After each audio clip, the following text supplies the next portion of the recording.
Hello everyone, मैं doctor Dolly और आप सबका स्वागत करती हूँ अपने channel chemistry the way of life में। आज मैं आपको बताने वाली हूँ क्लोज पैकिंग इन सॉलिड्स। तो सॉलिड्स में तीन टाइप की क्लोज पैकिंग होती है, one dimensional, two dimensional and three dimensional. इस तरीके से वन डायमेंशनल जो क्लोज पैकिंग है ये या तो हॉरिजॉन्टल स्फीयर्स के फॉर्म में हो सकती है अगर हम अरेंजमेंट करें स्फीयर्स को हॉरिजॉन्टली, या फिर हम वर्टिकली अरेंज कर सकते हैं स्फीयर्स को। तो इस तरीके से सिर्फ एक ही डायमेंशन में स्फीयर्स का अरेंजमेंट है, या तो हॉरिजॉन्टली या तो वर्टिकली, तो इसको हम बोलेंगे वन डायमेंशनल क्लोज पैकिंग। अगर हम टू डायमेंशनल क्लोज पैकिंग की बात करें तो इसमें जो स्फीयर्स का अरेंजमेंट होता है वो या तो स्क्वायर टाइप में हो सकता है जिसको कि हम स्क्वायर क्लोज पैकिंग कहते हैं, या फिर हेक्सागोनल शेप में हो सकता है जिसको कि हम हेक्सागोनल क्लोज पैकिंग कहते हैं। जो स्क्वायर क्लोज पैकिंग है इसमें जो अरेंजमेंट होता है स्फीयर्स का वो इस तरीके से होता है कि अगर हम एक लाइन बनाएं पूरे स्फीयर्स की, उनको एक सीक्वेंस में अरेंज करें, उसके जस्ट नीचे दूसरी रो उसी सेम सीक्वेंस में अरेंज करें, जिससे कि एक स्फीयर के नीचे जस्ट नीचे दूसरा स्फीयर आ जाए, दूसरी रो आ जाए, उसके नीचे तीसरी रो आ जाए, बिल्कुल एग्जैक्ट एक स्फीयर के नीचे एक स्फीयर आ जाए। इस तरीके के अरेंजमेंट से जो पैकिंग होती है उसको हम स्क्वायर क्लोज पैकिंग बोलते हैं।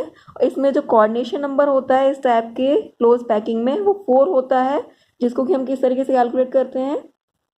अगर हम 4 स्फीयर्स लें इस तरीके से, जैसे ये स्फीयर है, ये स्फीयर, ये स्फीयर, ये स्फीयर, इस तरीके से हम क्लोज पैकिंग करें कि 4 स्फीयर्स के बीच में हमें एक स्फीयर शो होने लग जाए।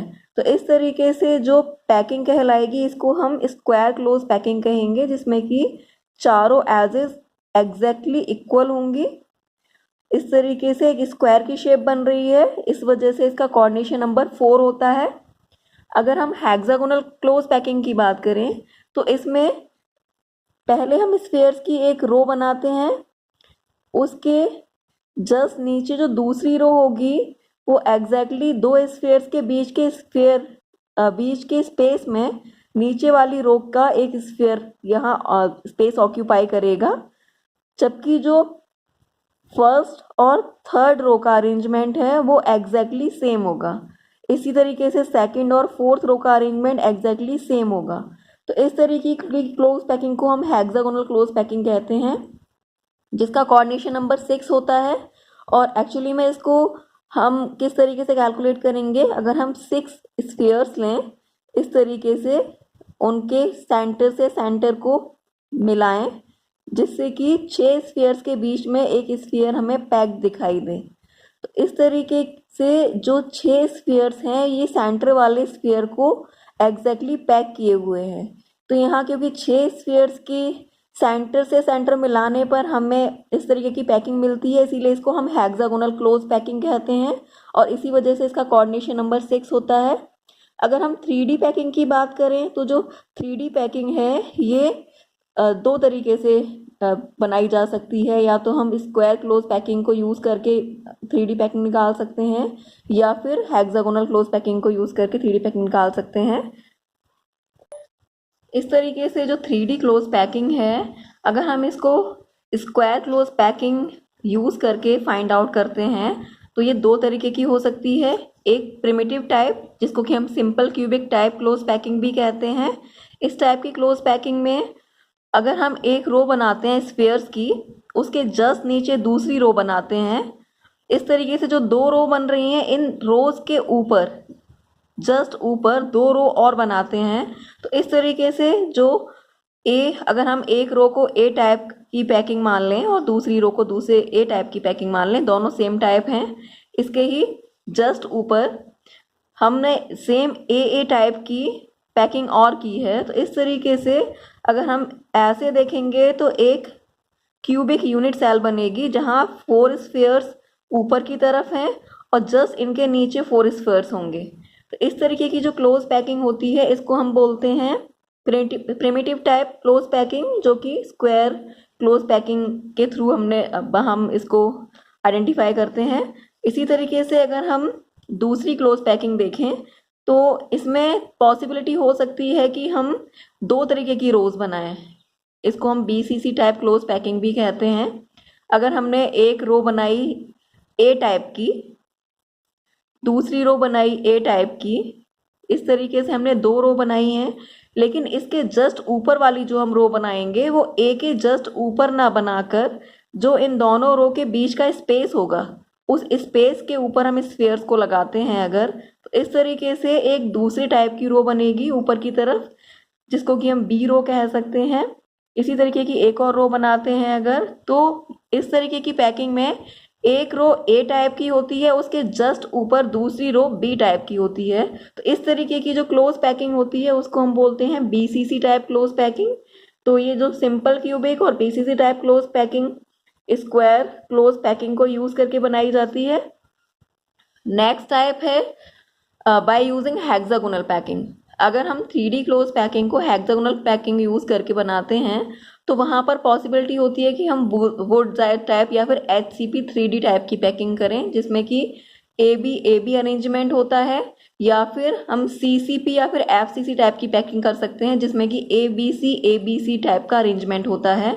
अगर हम AB टाइप का अरेंजमेंट देखते हैं तो वो कुछ इस तरीके का होगा कि हमने एक रो बनाई A टाइप की, उसके बाद जो थर्ड वाली रो होगी वो भी A टाइप के आइटम्स A टाइप का अरेंजमेंट लिए हुए होगी, लेकिन इसमें जो सेकंड वाली है रो और जो फोर्थ वाली रो है वो B टाइप के अरेंजमेंट के साथ में है। तो इस तरीके से जो नीचे वाली जो फर्स्ट लेयर बनाई हमने उसमें AB टाइप का अरेंजमेंट है। इसके जस्ट ऊपर हम जो दूसरी रो बनाने वाले हैं उसमें हम स्फीयर्स को इन तीन एटम्स के बीच वाले गैप वाले जगह पर अरेंज करेंगे। तो देखिए इस तरीके से अरेंजमेंट होगा, नीचे वाली लेयर के जस्ट ऊपर जो अरेंजमेंट होगा वो इस तरीके से अरेंजमेंट होगा। इसके बाद यहाँ भी जो फर्स्ट और थर्ड एटम का अरेंजमेंट होगा, फर्स्ट रो और थर्ड रो के एटम्स का अरेंजमेंट बिल्कुल एग्जैक्ट सेम होगा, और जो सेकंड और इसके आगे जो फोर्थ एटम आएगा, यहाँ जो फोर्थ एटम आएगा इसका अरेंजमेंट एग्जैक्टली सेम होगा। तो इस तरीके से ये जो पैकिंग होती है इसको हम HCP 3D टाइप पैकिंग कहते हैं या फिर AB टाइप पैकिंग कहते हैं। तो इस तरीके के जो पैकिंग होती है इसमें जो वॉइड्स का फॉर्मेशन होता है वो दो तरीके के वॉइड्स का फॉर्मेशन होता है वुड जायड या फिर HCP 3D टाइप की पैकिंग में। अगर हम चार स्फीयर्स के बीच में एक वॉइड यानी कि वॉइड होता है अनऑक्यूपाइड स्पेस, जो वैकेंट स्पेस है उसको हम वॉइड कहते हैं। तो अगर हम यहाँ तीन स्फीयर देखें पिंक वाले, इसके जस्ट नीचे एक स्फीयर होगा, तो इस तरीके से तीन स्फीयर और इसके पीछे एक स्फीयर, जो चार स्फीयर्स के बीच का वैकेंट स्पेस होगा इसको हम टेट्राहेड्रल स्पेस कहते हैं यानी कि टेट्राहेड्रल वॉइड कहते हैं। जबकि अगर हम देखें यहाँ तीन पिंक स्फीयर हैं ऊपर, इसके जस्ट नीचे ये तीन ब्लैक स्फीयर्स हैं जो नीचे वाली लेयर के हैं। इस तरीके से तीन ऊपर और तीन नीचे के स्फीयर्स के बीच में जस्ट बीच में जो वॉइड बनेगा वो बनेगा ऑक्टाहेड्रल वॉइड, जिसका कोऑर्डिनेशन नंबर 6 होता है। और टेट्राहेड्रल वॉइड क्योंकि चार स्फीयर्स के बीच में बनता है तो इसका कोऑर्डिनेशन नंबर 4 होता है। तो इस तरीके से HCP 3D टाइप की पैकिंग में दो टाइप के वॉइड्स का फॉर्मेशन होता है। नेक्स्ट है CCP और FCC टाइप क्लोज पैकिंग, जो कि ABC टाइप की क्लोज पैकिंग होती है। तो देखिए जो CCP या फिर FCC टाइप की क्लोज पैकिंग है उसको हम इस तरीके से समझ सकते हैं। अगर हमने एक लेयर A टाइप की अरेंज की, यानी कि इसको हम फर्स्ट लेयर कह सकते हैं, उसके ऊपर B, उसके ऊपर C, फिर दोबारा से A, फिर B, फिर C, फिर A, फिर B, फिर C, फिर A, इस तरीके से अगर हम लेयर्स को अरेंज करते हैं तो यहाँ जो A टाइप की लेयर है वो फोर्थ पोजीशन पे रिपीट होती है, मतलब बीच में B और C आएगा, उसके बाद जो फोर्थ वाली लेयर होगी वो दोबारा से A टाइप की होगी। इस तरीके से फर्स्ट और फोर्थ लेयर का सेम अरेंजमेंट होता है। इसी तरीके से फिफ्थ और एट्थ रो का सेम अरेंजमेंट होता है, सेकंड और फिफ्थ रो का सेम अरेंजमेंट होता है, थर्ड और सिक्स रो का सेम अरेंजमेंट होता है। तो इस तरीके के अरेंजमेंट से जो क्लोज पैकिंग बनती है उसको हम CCP या फिर FCC टाइप की क्लोज पैकिंग कहते हैं। इसके बाद जो इंटरस्टिशियल वॉइड्स होते हैं, जो कि इंटरस्टिशियल स्पेसेस होते हैं, वो कितने टाइप के होते हैं? तो जो वैकेंट स्पेसेस स्फीयर्स के बीच में बनते हैं अलग अलग टाइप की क्लोज पैकिंग में, वो 4 टाइप के होते हैं, जिनमें फर्स्ट है ट्राइगोनल वॉइड, जो कि 2D टाइप की पैकिंग में प्रेजेंट होते हैं। अगर हम 3 स्फीयर्स के बीच के स्पेस को देखेंगे तो यहाँ जो स्पेस है, जो वैकेंट स्पेस है, इसका कोऑर्डिनेशन नंबर 3 होता है, क्योंकि यहाँ पर 3 स्फीयर्स के सेंटर को मिलाने से ये स्पेस क्रिएट हो रहा है। इस वजह से इसको हम ट्राइगोनल वॉइड्स कहते हैं। तो यहाँ 3 स्फीयर के मिलाने से एक ट्राइगोनल शेप का वॉइड बनता है। जो इसका नेम है वो इसकी शेप पे डिपेंड करता है, जिस टाइप की इसकी शेप होती है उसकी बेसिस पे हम इसको नेम देते हैं। तो ये ट्राइगोनल वॉइड बनता है, जो कि 2D क्लोज पैकिंग में बनता है। अगर हम FCC या फिर CCP या फिर SCP 3D टाइप की पैकिंग की बात करें तो यहाँ 2 टाइप के वॉइड्स बनते हैं, एक टेट्राहेड्रल और दूसरा ऑक्टाहेड्रल। ये दोनों ही वॉइड 3D पैकिंग में प्रेजेंट होते हैं। अगर हम देखें तो जो 4 स्फीयर्स हैं, 3 स्फीयर नीचे की तरफ और एक स्फीयर ऊपर वाली लेयर में अगर हो, तो इसके सेंटर में जो एक वैकेंट स्पेस बनता है, इसको हम बोलेंगे टेट्राहेड्रल वॉइड, जिसकी शेप टेट्राहेड्रल होती है और इसका कोऑर्डिनेशन नंबर 4 होता है। इस वजह से हम इसको टेट्राहेड्रल वॉइड कहते हैं। और इसके बाद दूसरा आता है ऑक्टाहेड्रल वॉइड। जो ऑक्टाहेड्रल वॉइड है वो इस तरीके से बनता है कि अगर हम इस तरीके से 3 स्फीयर्स को लें नीचे वाली लेयर में और इसके जस्ट ऊपर एक यहाँ और एक यहाँ, इसके जस्ट ऊपर 3 स्फीयर और ले लें, तो इस तरीके से अरेंजमेंट कुछ ऐसा दिखाई देगा। अगर हम 2 कलर से प्रेजेंट करते हैं तो ब्लैक वाले 3 स्फीयर नीचे की तरफ और पिंक वाले 3 स्फीयर ऊपर की तरफ हो, तो यहाँ जो सेंटर में जो वॉइड बनेगा वो बनेगा ऑक्टाहेड्रल वॉइड। तो यहाँ क्योंकि 6 स्फीयर्स के सेंटर में एक वॉइड बन रहा है, इस वजह से इसको ऑक्टाहेड्रल वॉइड कहते हैं। और इसका जो कोऑर्डिनेशन नंबर होता है वो 6 होता है। इसको हम इस तरीके से रिप्रेजेंट कर सकते हैं। ये सारे जो भी इसके कॉर्नर्स हैं, ये कॉर्नर्स स्फीयर के सेंटर को रिप्रेजेंट कर रहे हैं। तो इसका मतलब 6 स्फीयर्स के सेंटर को अगर हम इस तरीके से मिला देते हैं तो जो बीच का वॉइड बनता है ये ऑक्टाहेड्रल वॉइड बनता है।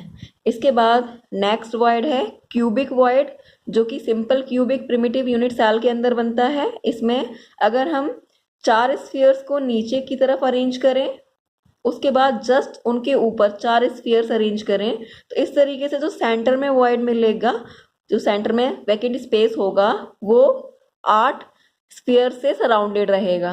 तो यहाँ पर इस वजह से जो क्यूबिक वॉइड है इसका कोऑर्डिनेशन नंबर 8 होता है और हम इसको क्यूबिक वॉइड कहते हैं, जो कि सिंपल क्यूबिक यूनिट सेल के अंदर होता है। अगर हम साइज देखें वॉइड्स का, तो जो ऑर्डर ऑफ साइज है, यहाँ जो सबसे छोटा वॉइड होता है वो ट्राइगोनल टाइप का वॉइड होता है, उससे बड़ा टेट्राहेड्रल का साइज होता है, फिर ऑक्टाहेड्रल वॉइड, उसके सबसे ज़्यादा बड़ा होता है क्यूबिक वॉइड। जिस तरीके से कोऑर्डिनेशन नंबर इंक्रीज होता चला जाता है वैसे वैसे वॉइड का साइज भी इंक्रीज होता चला जाता है। अगर हम वॉइड्स की लोकेशन की बात करें तो जो क्यूबिक वॉइड है वो एक्चुअली में सिंपल क्यूब के सेंटर में होता है, और क्योंकि किसी भी क्यूब का सेंटर एक ही होता है, इस वजह से किसी भी सिंपल क्यूबिक यूनिट सेल के सेंटर में एक क्यूबिक वॉइड प्रेजेंट होता है, जिसका कोऑर्डिनेशन नंबर 8 होता है। जो ऑक्टाहेड्रल वॉइड है, एक ऑक्टाहेड्रल वॉइड किसी भी क्यूब की एज के सेंटर पे प्रेजेंट होता है। तो हर एक एज के सेंटर पे एक ऑक्टाहेड्रल वॉइड प्रेजेंट होता है। इसके साथ साथ जो ये सिर्फ FCC CCP यानी कि 3D पैकिंग के अंदर ही होता है। इसके साथ साथ जो किसी भी क्यूब का जो सेंटर होता है उस सेंटर में एक ऑक्टाहेड्रल वॉइड प्रेजेंट होता है। इस तरीके से अगर हम ऑक्टाहेड्रल वॉइड्स का नंबर कैलकुलेट करें तो क्योंकि एज टोटल 12 होती हैं और एक एज का कंट्रीब्यूशन एक क्यूब के अंदर 1/4 होता है, तो एजेस से जो कंट्रीब्यूशन होगा वॉइड का वो आएगा हमारा 3। एक सेंटर में वॉइड प्रेजेंट होता है तो 3 + 1 किसी भी क्यूब के अंदर टोटल 4 ऑक्टाहेड्रल वॉइड्स प्रेजेंट हो सकते हैं।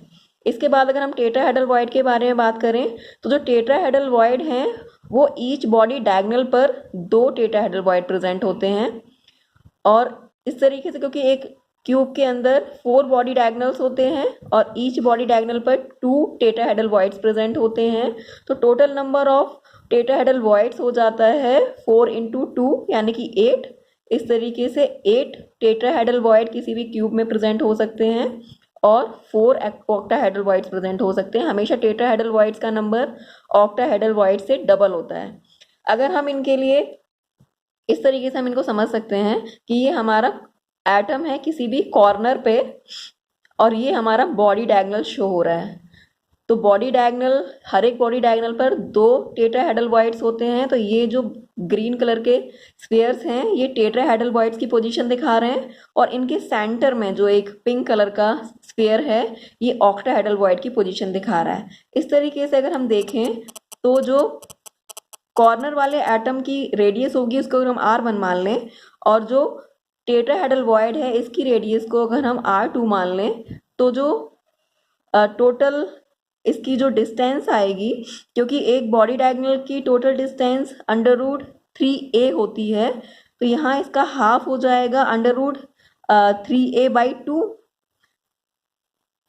इस तरीके से अगर हम यहाँ इसकी डिस्टेंस यहाँ तक की निकालेंगे, मतलब इसके सेंटर की डिस्टेंस अगर निकालेंगे पूरी ऑक्टाहेड्रल वॉइड के सेंटर तक, तो ये जो डिस्टेंस आएगी ये हो जाएगी √3a/2 और हाफ डिस्टेंस यहाँ तक एक और कॉर्नर अगर इस तरफ होता तो ये भी हो जाती है √3a/2। इस तरीके से जो डिस्टेंस होगी सिर्फ एक कॉर्नर और एक टेट्राहेड्रल वॉइड के बीच की जो डिस्टेंस होगी उसको हम √3a/4 कह सकते हैं। तो ये जो √3a/4 है वो R1 और R2 के सम के इक्वल होगा, जिसको कि हम D कह सकते हैं इन केस R1 = R2, जो कि जिंक सल्फाइड टाइप की क्लोज पैकिंग में रहता है, जिंक सल्फाइड की क्रिस्टल में रहती है। इस तरीके से जो √3a/4 की वैल्यू 2R या फिर D डायमंड के अंदर डायमंड के अंदर भी होती है, जो क्योंकि डायमंड में सारे के सारे कार्बन्स ही होते हैं तो कार्बन्स में जो भी R1 और R2 दोनों इक्वल होती हैं, इस वजह से वहाँ पर √3a/4 2R यानी कि D के इक्वल होता है। इसके बाद अगर हम नियरेस्ट नेबर्स की बात करते हैं तो किसी भी क्यूब में जो कोऑर्डिनेशन नंबर होता है उसको हम नियरेस्ट नेबर्स के बेसिस पे निकालते हैं। जैसे कि अगर हम सिंपल क्यूब के अंदर देखें तो इसका जो फर्स्ट नियरेस्ट नेबर होता है वो एजेस पे होता है, एजेस के एंड पर होता है। और किसी भी सिंपल क्यूब में जो फर्स्ट नियरेस्ट नेबर होगा उसका कोऑर्डिनेशन नंबर 6 होगा, क्योंकि किसी भी एक कॉर्नर के सराउंडेड 6 कॉर्नर्स हो सकते हैं। इस तरीके से एक एज की डिस्टेंस पे एक nearest neighbour, total 6 nearest neighbour present हो सकते हैं जो कि फर्स्ट नियरेस्ट नेबर्स होते हैं। जो सेकंड नियरेस्ट नेबर होता है सिंपल क्यूब में वो फेस डायगोनल पर हो सकता है जो कि √2a डिस्टेंस पर होता है। और किसी भी क्यूब में जो फेस डायगोनल होते हैं एक कॉर्नर के अराउंड वो टोटल 12 हो सकते हैं। इस वजह से जो सेकंड नियरेस्ट नेबर का नंबर होता है वो 12 होता है, यानी कि कोऑर्डिनेशन नंबर 12 हो जाता है। और जो थर्ड नियरेस्ट नेबर होगा सिंपल क्यूब में वो बॉडी डायगोनल पर होगा, यानी कि √3a डिस्टेंस पर होगा, जिसका नंबर 8 हो सकता है, क्योंकि किसी भी एक कॉर्नर के अराउंड 8 बॉडी डायगोनल हो सकते हैं, इसलिए जो थर्ड नियरेस्ट नेबर होगा उसका कोऑर्डिनेशन नंबर 8 होता है। अगर हम बॉडी सेंटर क्यूबिक सेल की बात करें तो इसमें जो फर्स्ट नियरेस्ट नेबर होता है वो ऑक्टाहेड्रल वॉइड माना जाएगा, जो कि बॉडी डायगोनल के सेंटर पे होगा। और इस वजह से यहाँ जो कोऑर्डिनेशन नंबर होता है फर्स्ट नियरेस्ट नेबर का वो 8 होता है। जो सेकंड नियरेस्ट नेबर होगा BCC में वो एजेस पे प्रेजेंट होता है और एजेस एक कॉर्नर के अराउंड 6 होती हैं, इसीलिए इसका कोऑर्डिनेशन नंबर 6 हो जाता है। अगर हम थर्ड नियरेस्ट नेबर की बात करें तो यहाँ जो थर्ड नियरेस्ट नेबर है वो बॉडी फेस डायगोनल पर प्रेजेंट होता है, जो कि 12 होते हैं, इसलिए इसका कोऑर्डिनेशन नंबर 12 हो जाता है।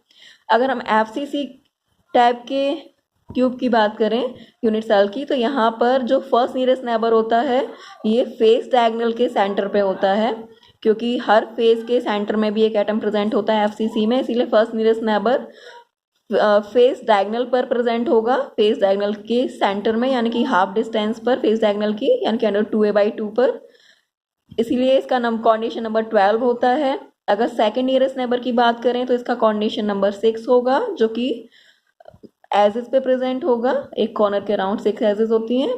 अगर हम थर्ड नियरेस्ट नेबर की बात करें एफसीसी में, तो ये √2a पर प्रेजेंट होगा, यानी कि एक फेज डायगोनल के एंड पर, हर एक फेज डायगोनल पर, जो कि इसका नंबर कोऑर्डिनेशन नंबर होगा 12। इस तरीके से हम फर्स्ट, सेकंड और third nearest neighbour simple, cubic, BCC और एफसीसी में फाइंड आउट कर सकते हैं। इस तरीके से अगर हम समराइज करें अपने आज की पूरी जो भी हमने पढ़ा उसको, तो हम कह सकते हैं कि जो भी कोऑर्डिनेशन नंबर होता है किसी वॉइड का, और जो भी कोऑर्डिनेशन नंबर होता है किसी भी जितने भी किसी यूनिट सेल के अंदर एटम प्रेजेंट होते हैं, उन दोनों का नंबर सेम होता है।